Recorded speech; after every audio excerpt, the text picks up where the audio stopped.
Happy Tuesday to everybody. Hope you are doing well on this Tuesday morning, day after President's Day. Let me get my calendar straight. It is the 17th of February, 2026. We are at game number 411 in the 1987 American League replay. This is the second game on Saturday, June 13th, 1987. It's at Comiskey Park, the Minnesota Twins and the Chicago White Sox.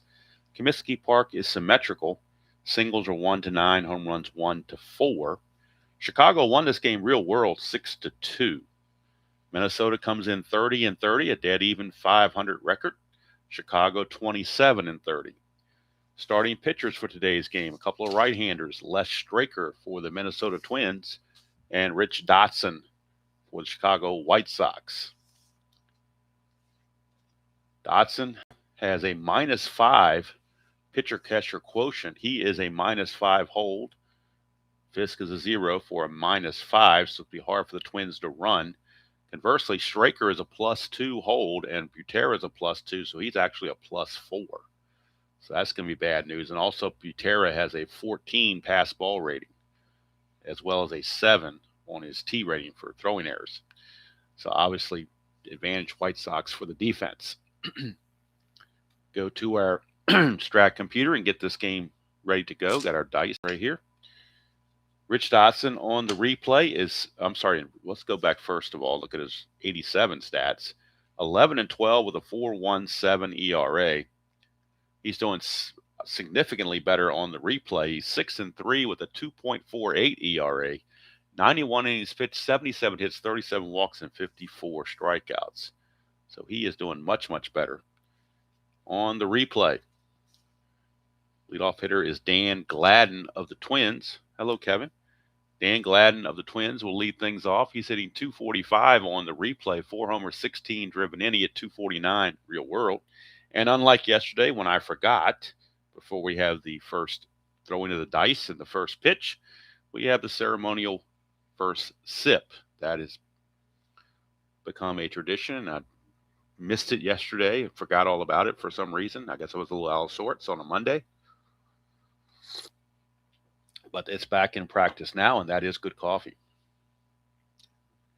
Mr. Gudeman, wherever you are, that is good coffee. I hope you're doing well. All right, here is here is Dan Gladden. Lombardozzi is on deck. And we're underway from Comiskey Park, 2-5.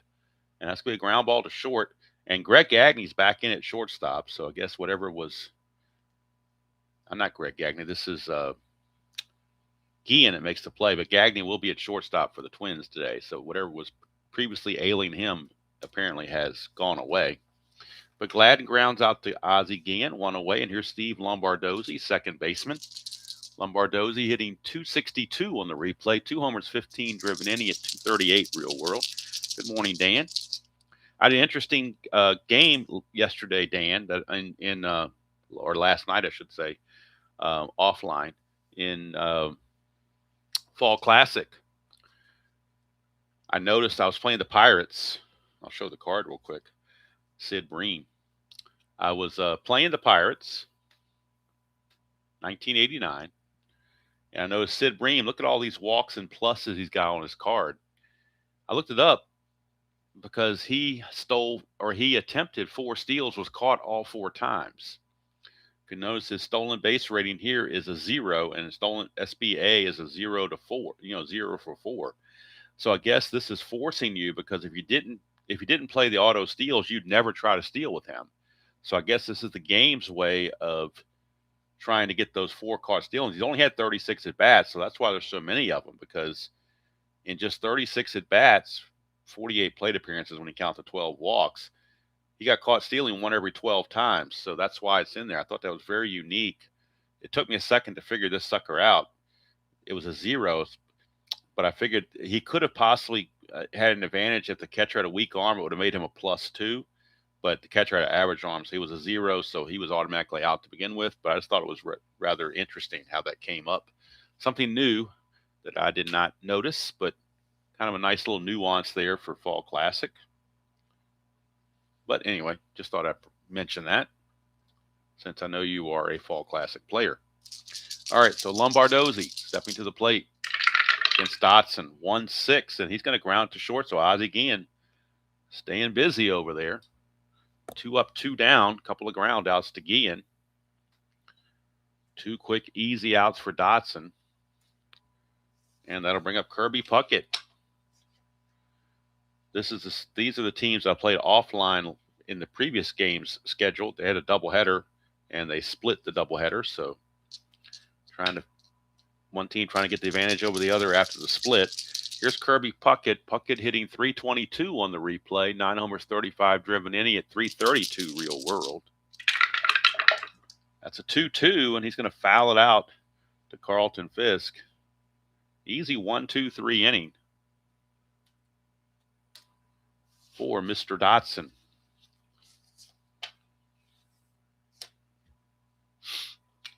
We go to the bottom of the first. It'll be Les Straker on the mound for the Twins. Straker in the real season, 8-10 with a 4.37 ERA. On the replay, he's 3-3 with a 6.30 ERA. So having his issues. 40 innings pitched, 52 hits, 29 walks, and 21 strikeouts. So the 29 walks is where he's getting in trouble. He's only pitched basically a quarter of his innings, and he's already got over half his walks. So that's where he's getting into trouble with those base on balls. See if he can make the control switch here. Keep things over the plate. Daryl Boston will lead things off. Hello, Dr. D, and are you ready? Good to see you. Daryl Boston on the replay hitting .274, 7 homers, 18 driven in. He hit .258 real world. 6-2, and that's a ground ball first base C. So that's one where Herbeck will field it, ranging to his right. Flips back over to Straker covering for a 3-1 putout, and there's out number 1. Brings up Ozzie Guillen, the shortstop. Guillen hitting .259 on the replay, a homer and 20 driven in. He hit .279 real world. 5-4. Let's see here, 5-4. Fly ball center field X, and that is Puckett. He's a 1, so we know he's going to get to it. We're just checking the E6, and that is a 9. I don't think there's going to be any problem there. E6, nope, 3, 4, 15, and 18 are the only errors on that one. So Puckett makes the play rather routinely. 2 down, and that will send up Harold Baines, designated hitter. Baines hitting .267 on the replay, a homer and 14 driven in. Hit .293 real world. That's a 210 for Baines. That's a split. 1-3 is a single. That's a 5. So he'll line it right to Lombardozzi, and that will end the inning. So 1 inning gone and nothing happening. We go to the second, and Kent Herbeck will start things off against Mr. Dotson, followed by Gaetti and Smalley. Herbeck on the replay hitting .305, 16 homers, 44 driven in. He hit .285 real world. 4-9, and that's going to be a base on balls. First walk issued by Dotson. Herbeck not any threat to run whatsoever. Gary Gaetti steps to the plate. Gaetti hitting .275, 15 homers, 58 driven in. He hit .257 real world. First havoc roll of the game, nothing happening.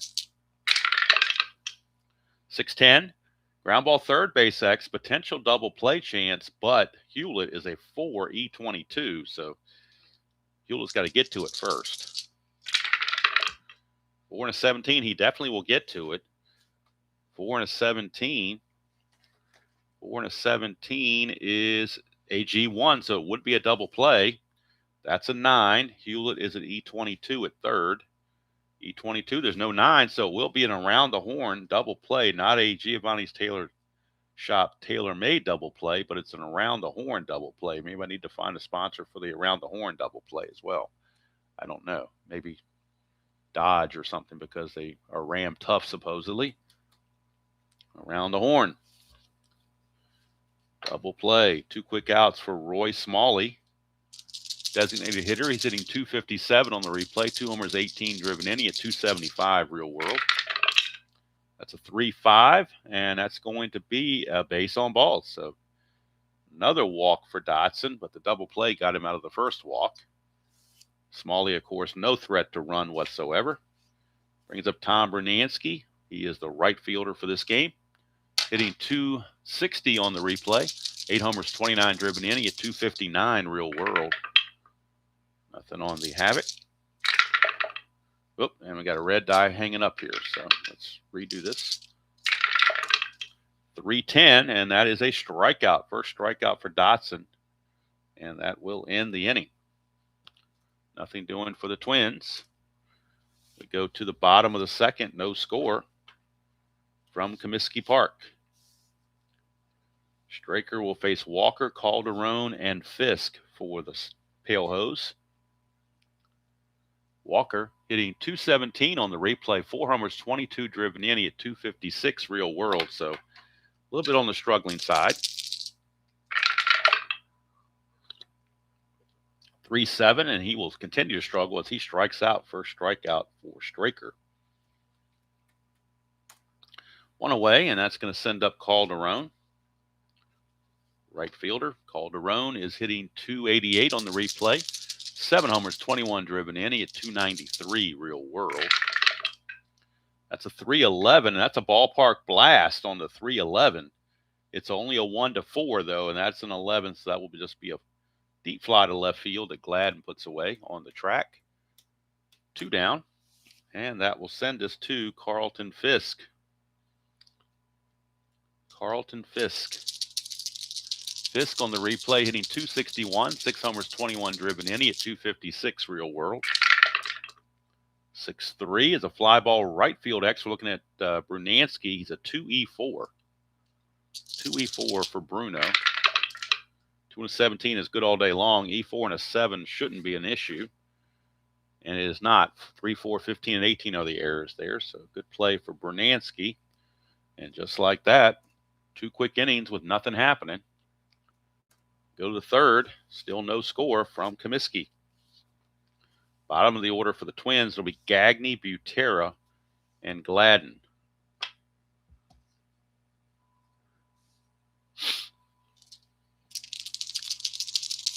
Gagne hitting 361 on the replay. He's really been doing well. He is, of course, historic because he is the one and only cycle I've ever had came courtesy of Greg Gagne earlier this season on the replay.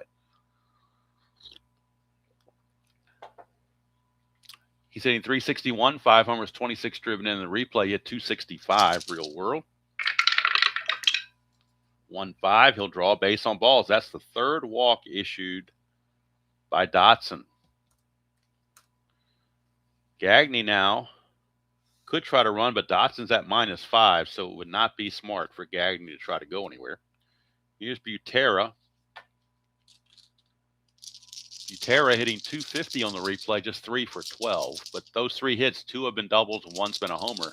4 runs driven in. Hit 171 real world. Whoops. 171 real world. 1-2, and that's a pop-up to second base. And Manrique will make that play, 1 away. Flips us back to the top of the order for Dan Mann from Gladden. Gladden grounded to Guillen his first time up. 3-8, and that's going to be a ground ball shortstop A. That'll be the Giovanni's Tailor Shop tailor-made double play of the game. Ground ball shortstop A. That is a 6-4-3 double play. Giovanni's Tailor Shop in Lemoyne, Pennsylvania. If you're out that way, be sure to visit them. Tell them Demo sent you. They might give you a discount. They are the unofficial sponsor of the tailor-made double play of the game. But the White Sox don't care who the sponsor is. They'll take it. We go to the bottom of the third. Still no score. Bottom of the order for the White Sox. Hewlett, Williams, and Manrique will do up. Hewlett hitting 219 on the replay. 4 homers, 18 driven in. He at 217 real world. That's a 2-9, and he's going to get a single on that 1-19. First hit of the game for the White Sox. And let's see, Hewlett, no threat to run. Ken Williams, the number 8 hitter, is up. Center fielder. Ken Williams hitting 167 on the replay. Hit 281 real world, so he's really been in a funk. That's a 2, chance for a balk or pass ball. Checking the balk rating on Straker, which is a 13. He's got a 13 balk rating. So Straker will balk Hewlett over to second base. So now now it takes away the double play. 6-10, and that is a catcher X. That's going to be Butera. He's a 4E5. 4 and a 15 for a catcher. 4 and a 15 for the catcher is a P/F. And he is an E. That's a 7, and he is an E5. There's no 7 there. P/F, we are looking at the wild pitch rating of the pitcher to determine if it's a pass ball has occurred. Straker's wild pitch rating is a 5. So it is a pass ball. So we get a balk and a pass ball back to back. And with Williams still at the plate, Hewlett has gone from first to third. Nobody out. Infield's back. It's still early. Straker to Williams. 2-8. That's a fly ball center field B, ? Potential sacrifice fly, but Puckett is a -4 arm. See, Hewlett's only a 13. You add 2 to give him 15, but then that -4 is an 11. I think with nobody out, I don't think you take a chance there. Not against Puckett's arm. So they will hold him up at third. 1 away, and now the infield will come in with 1 out for Fred Manrique. Manrique hitting 250 on the replay, a homer 11 driven in. He had 258 real world. 5-5, and that is a fly ball right field seed. Not going to be deep enough. So Straker trying to get out of this. It's now a clutch situation for Darryl Boston. And in the clutch, he will lose a hit on 2-7 and on 3-8.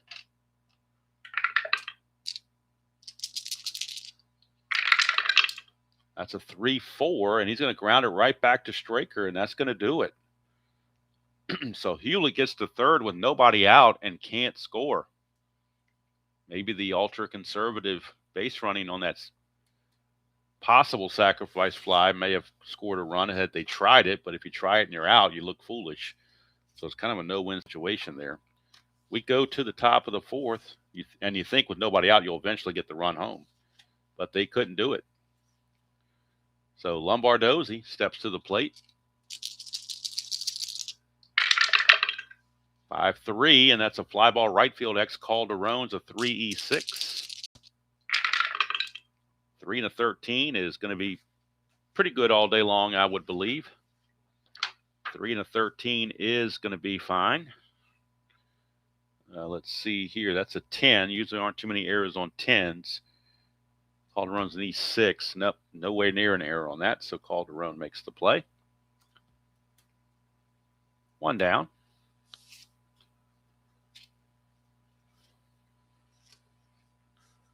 Here's Puckett.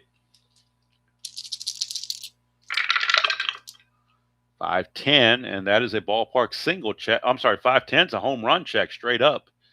1-8, that's a 3. It's gone. Kirby Puckett just takes Rich Dotson deep for home run number 10. RBI number 36. He had 28 home runs real world. He finally gets his 10th home run here. 5-10 is an in-home run chance, 1-8, and that's a 3. So Kirby Puckett, home run number 10, and the Twins grab a 1-0 lead. Kirby Puckett puts the Twins in front, and here comes Kent Hrbek. 2-8 for Hrbek, and he's going to get a solid single. So they're starting to get to Dotson a little bit. 1 out single.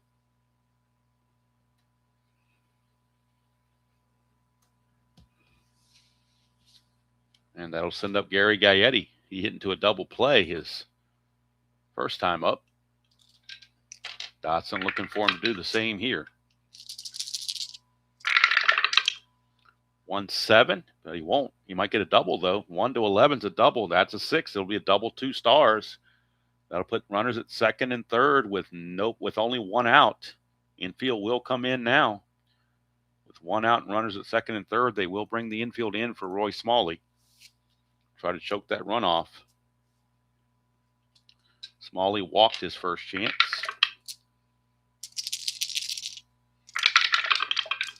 2-4, and that's a ground ball first base A. That'll freeze everybody. Walker fields it and checks the runners. Everybody stays where they are. 2 down. In a clutch situation for Tom Bernansky. Struck out his first time. Bernansky in the clutch loses a hit on 1-2, and that's it. Just 1-2.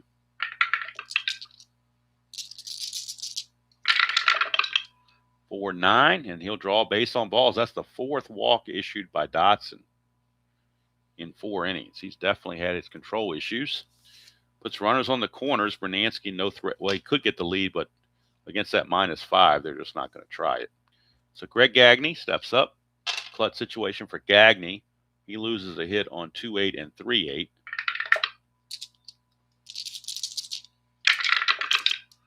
$5-12, though, is a ballpark blast. It's only a 1-4. That's a 12, so just a deep fly to left. And Dotson gets out of it. Had that been the Metrodome, that would have been gone. But we're at Comiskey instead. So the home run from Puckett, the only run that crosses the plate. We go to the bottom of the 4th. 1-0 Twins.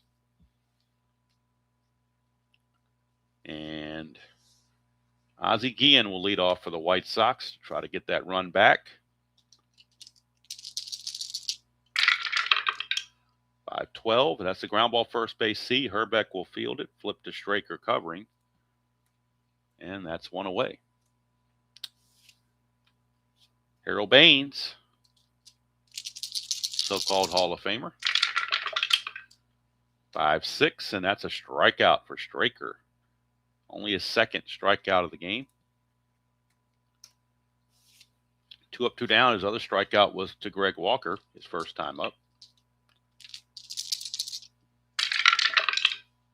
2-6, and he will ground it to short.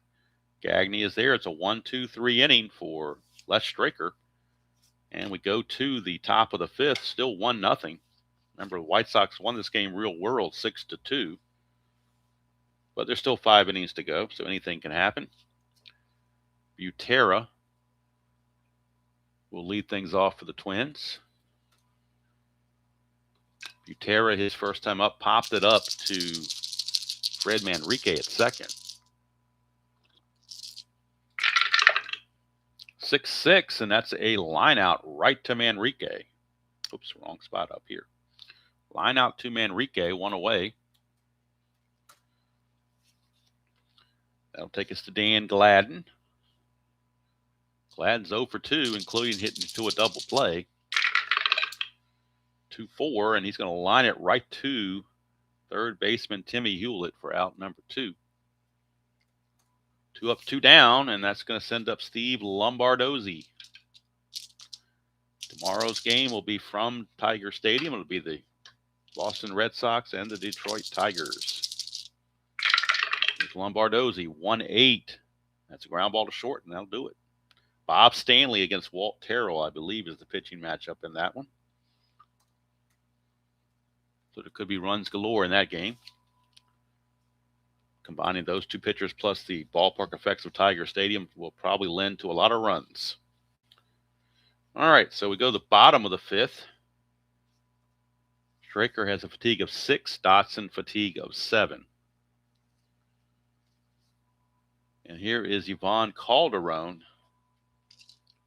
He will lead off against Mr. Straker. 6-8, and that's going to be a 1-2 single. That's a 12. It's a line out to short. So I inadvertently put the line out down here for here, and it actually was foreshadowing because it's still going to be a line out, except this time around the line out goes to the shortstop, Mr. Gagne. So 1 away. That brings up Pudge, Carlton Fisk. 6-10, and that's going to be a catcher X. This time nobody on base, so Butera might have a little bit better shot. But the 4 and a 1 is not going to help the cause at all. 4 and a 1 is going to be a single. Infield snubbing single. That's a 6. I don't think he makes any error on that. He's only a 5. So there is no 6 there. But a W/S, squib single for Carlton Fisk. He beats it out. Butera unable to come out from behind the plate fast enough to get the slow-running Fisk. That'll bring up Hewlett. He singled his first time up. Made it all the way to third. That's a 1, so Straker's wild pitch rating's a 5. No wild pitch. 4-8, and that's a 1-3 double. 4-20 is a single. 2 stars. That puts runners on the corners with 2 outs, or with only 1 out, rather. So Tim Hewlett, 2 for 2.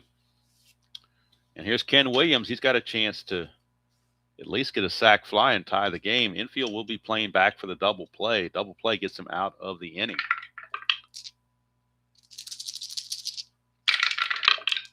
One 6, but it doesn't matter. That's going to be a single, 2 stars.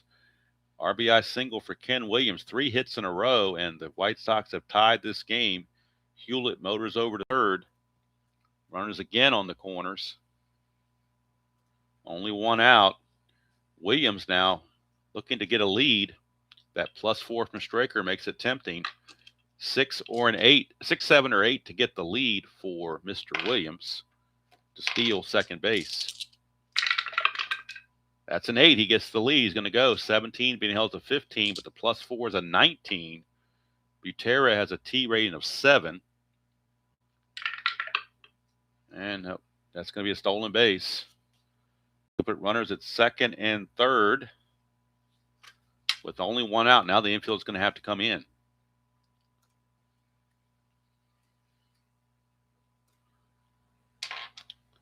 Infield will be in for the bat from Enrique.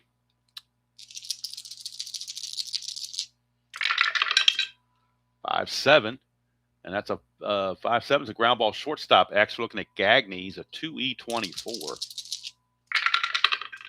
2 and a 20. That's a G1. That'll hold everybody right where they are. But that's a 16, so that's a possible error. Gagne's an E24. There's no 16. There's a 15, 17, and 18, but no 16. So they will have to freeze the runners right there.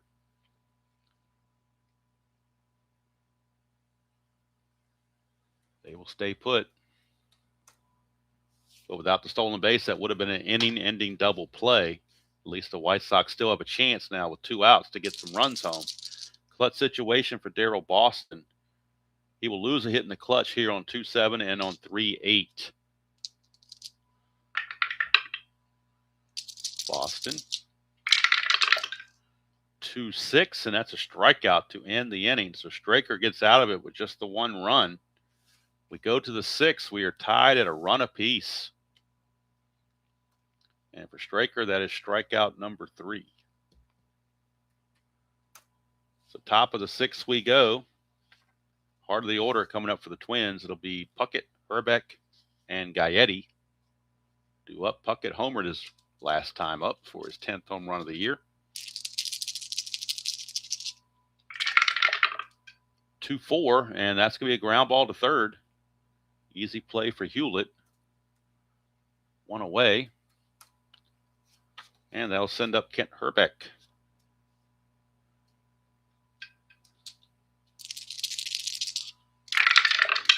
Whoa, we got hopping dice. 4-12, and that is a strikeout. And that is strikeout number, only the 2nd strikeout. 2 down. And that'll send up Gary Gaetti. Gary Gaetti doubled his last time up. 6-6. This time he will line it right to Manrique to end the inning. So a 1-2-3 inning for Dotson. We'll go to the bottom of the 6th, tied at 1, and this will be the fatigue inning for Les Straker. So keep an eye on fatigue. Make sure he doesn't give up more than 3 hits or walk combination. to reach that fatigue level. 2, 3, and 4 hitters, Gee and Baines and Walker, 3 lefties. 3-6, and that's a ground ball to short. And Mr. Gagne will make the play. 1 down. And here's Harold Baines. 5-11. Left-handed. Fly ball left field X. We are looking at Gladden. He's a 2E5. 2 and a 12. He'll get to that. E5. And that is a total of 13. Nope, there is a 14. There is a 14 under the E5, but that's a 13. So good play for Gladden. 2 down. And that'll send us to Greg Walker. Walker is 0 for 2. 2-5, and he's going to be 0 for 3. Ground ball to Herbeck. He'll take it to the bag himself. To end the inning, Les Straker will carry full endurance into the 7th inning as he gave up nothing. Top of the 7th we go. This is Dotson's fatigue inning. And definitely was not expecting a 1-1 game after 6 innings of play. Again, the real score in the actual game, White Sox won it 6-2. So here's Roy Smalley, designated hitter. 5-4, and that's a ballpark single check. It's going to be a 1-9. That's a 4 base hit for Roy Smalley, courtesy of Comiskey Park. Smalley, of course, no threat to run whatsoever. And here is Tom Brunansky. Walked and struck out. 1-2, and that's a single. There's an anti-clutch, but we're not in that kind of situation. It's a single to center. And let's see, center fielder Arm Williams is a 0. Let's see, but Smalley only runs at a 9, so we're not going to take any chances there with nobody out. It would be, you don't want to make the first or the last out at third base. So first and second, nobody out. Greg Gagne, the batter, he's an excellent bunter, but then you got the terrible Butera behind him. So I think they're going to go ahead and let Gagne swing away. Normally, if they had a decent hitter behind him, I'd bunt to get the runners in scoring position, but not going to do it here. Not with Butera sitting there behind him. Let's see what Gagne can do for himself. 6-7, and he strikes out. Unfortunately for him, strikeout number 3. There was a dot there, but Dotson has not given up his 3rd hit yet, so he's not technically fatigued yet. Here's Butera. We are in the 7th inning, so pinch hitting is allowed, but you don't really like to remove your catcher when he's got his chemistry with the pitcher. I really don't like to do that. In fact, his spot in the order may come up in the 9th. That'd be a better time to pinch hit for him. 2-7, and that's a pop out to first. Greg Walker is there. It's a clutch situation for leadoff hitter Dan Gladden, who was 0 for 3. 0 for 3 for Mr. Gladden.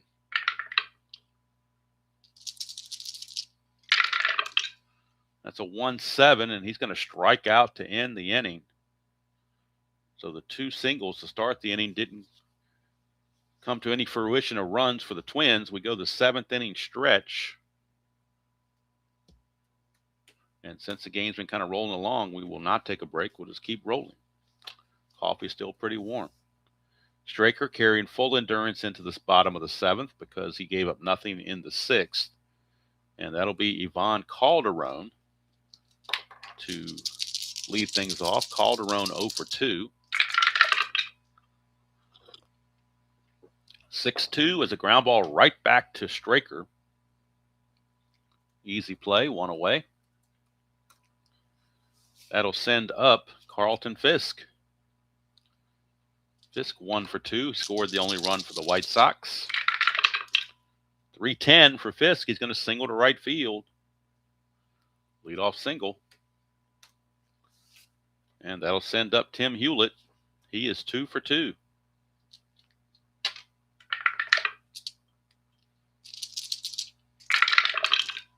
2-5, and that's a ground ball to short. We got another tailor-made double play, 6-4-3.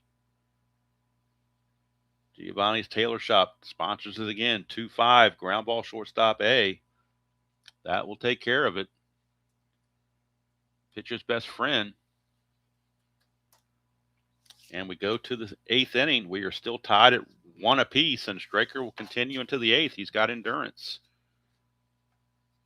He will continue.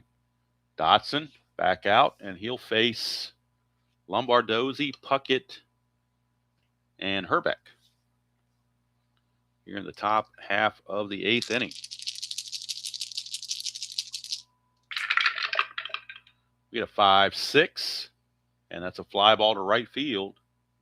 Hauled in by Calderon. 1-1. Still our score.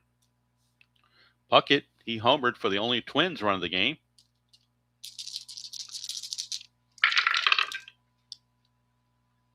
Six-4 is catcher X. We're going to Carlton Fisk. He's a 3-4.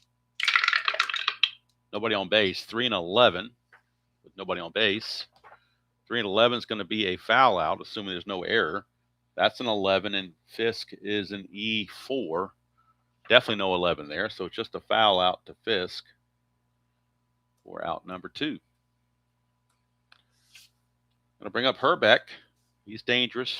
When there's a righty on the mound, he's pretty dangerous as far as the power stroke. 2-10, and there's a ballpark blast. 1-4, though. That's a 15, so, but if that had been in the Homer Dome, that would have been gone. But on the green grass of Comiskey and the fresh air, not going to travel. So we go to the bottom of the 8th. Still 1-1. Straker's still in there. Why not? He's pitching well, and he hasn't reached fatigue yet. So let's see here. We got Ken Williams. They may pinch hit for Manrique. We'll have to wait and see. 258 hitter. I'll see what they got on the bench. May want to get some offense in the game. 6-7, and that's a leadoff walk. Or if the bunt is, if he's a good bunter, actually we're going to leave Manrique in the game to bunt. Williams is aboard. Now he could, first of all, try to steal. Needs a 6, 7, or 8 to get us. He already stole a base in the previous inning. 6, 7, or 8 to steal it. 7, he's going to go again. 17 minus 2 is a 15, plus the 4 is a 19. And he's in there. Second stolen base of the game for Williams. Taking advantage of Les Straker.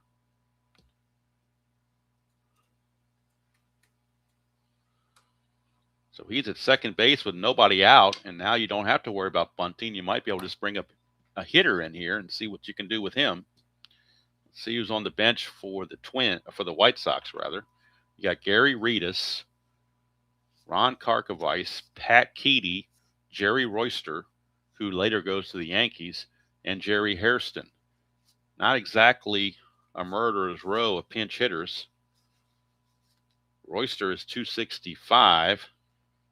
Manrique is 258. He's just as good as anybody else, really. So I think you're going to stick with Manrique here. I think we'll just stick with Manrique. Nobody out and a runner at second base. Manrique 0 for 2.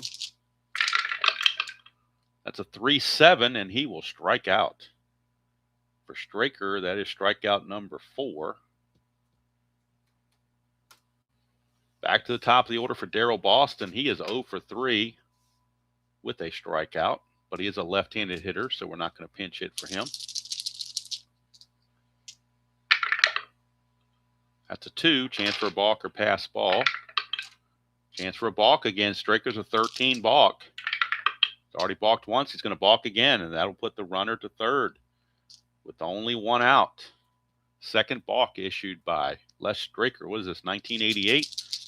It's the next year they have all the balk problems. But infield will come in now. As Straker is having his balk issues. 6-6, and that's going to be a walk. He went from a balk to a walk, his second walk of the inning. And that's his second walk of the game. Put runners at the corners. And he is slowly looking at fatigue here.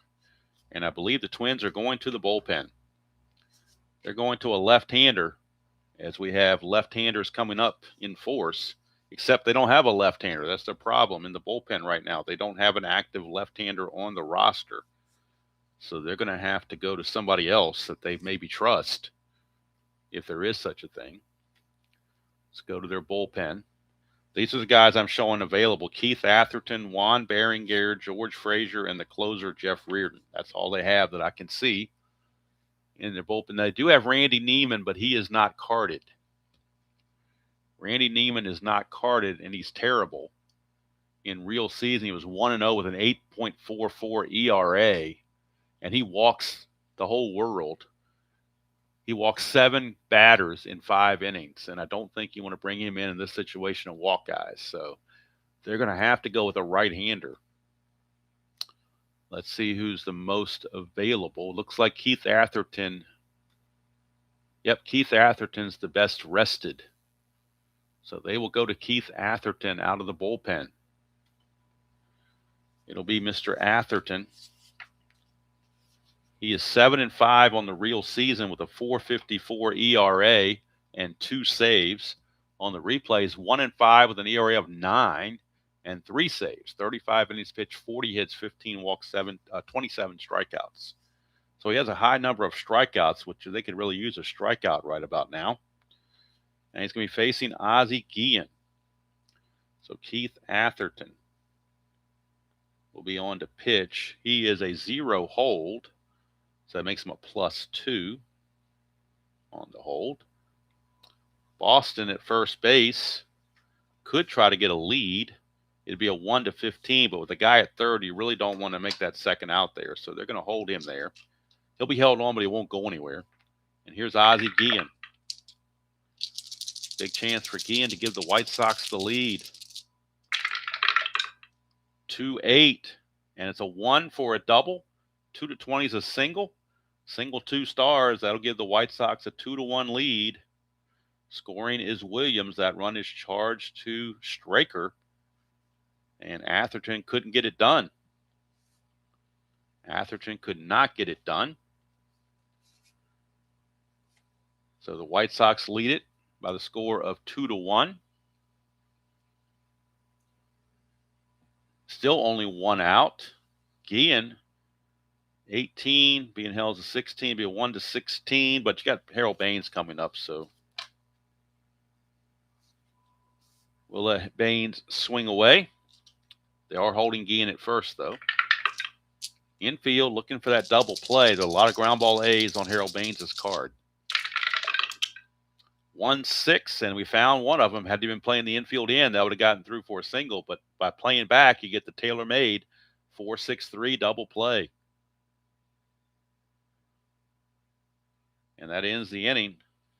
White Sox do take the lead, though, and it looks like we might.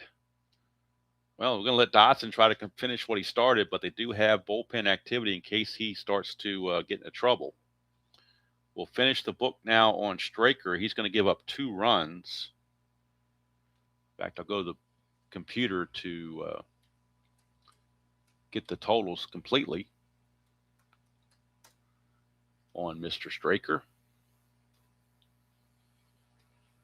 I believe he's going to go 6 1/3.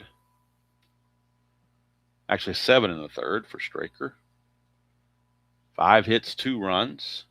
Both earned, 2 walks, 4 strikeouts. Those are his totals. Dotson so far, 8 innings, only 5 hits and a run. The only run was the Puckett's home run. So he's going to stay in the game. White Sox bullpen, in case Dotson runs into issues, they do have their closer, Bob James, ready to go. So Bob James is loosing in their bullpen. He would come in if Dotson gets into a bind. But right now, they're going to let Dotson try to finish what he started. Gary Gaetti at the plate. That's a 1-6 for Gaetti. Boy, 1-7 would have been a home run, but 1-6 is a ground ball to short. So came just that close. That one, if that was a 1-7, a 1-15 would have been a home run, and that would have been gone. But living on the edge there is Mr. Dotson, and he gets the out. Now, Roy Smalley, do they pinch hit for – no, he's a 275 hitter, so I don't think they have anybody better on the bench, but I'll check. They got Randy Bush. He's a 253 hitter. Gene Larkin is a 266 hitter. Newman's a 221. Davidson 267. Laudner 191. So it looks to me like Roy Smalley is better than all of them. So they'll let Smalley hit. Now, if he reaches, they'll pinch run because he's so slow. But probably Al Newman will run for him. But you got to get on base first. Roy Smalley. 1-8, and he strikes out. Dotson with a big strikeout. That is number 5 for Dotson. And Dotson 1 out away from driving off with a complete game victory. And here is Tom Bernansky. He's 1 for 2. Single and a walk. He does have power. Definitely got some diamond shots on his card. 112, but that's a Lomax plus injury. Doesn't matter about the injury because the game's over. He lines it right to Hewlett, and the White Sox sneak away with a nifty 2-1 victory. Complete game victory for Rich Dotson. Complete game victory. Bob James could stay in the bullpen. They didn't need him because Dotson was able to finish what he started. And we'll go to the box score to wrap this up and get you ready for tomorrow. 2 runs, 6 hits, and no errors for the White Sox. A very clean game.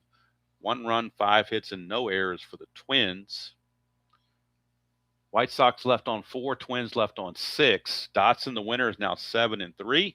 Loser Straker drops to 3-4. Atherton, 2/3 of an inning pitched, but he gave up that inherited run. That hit allowed the inherited run to score.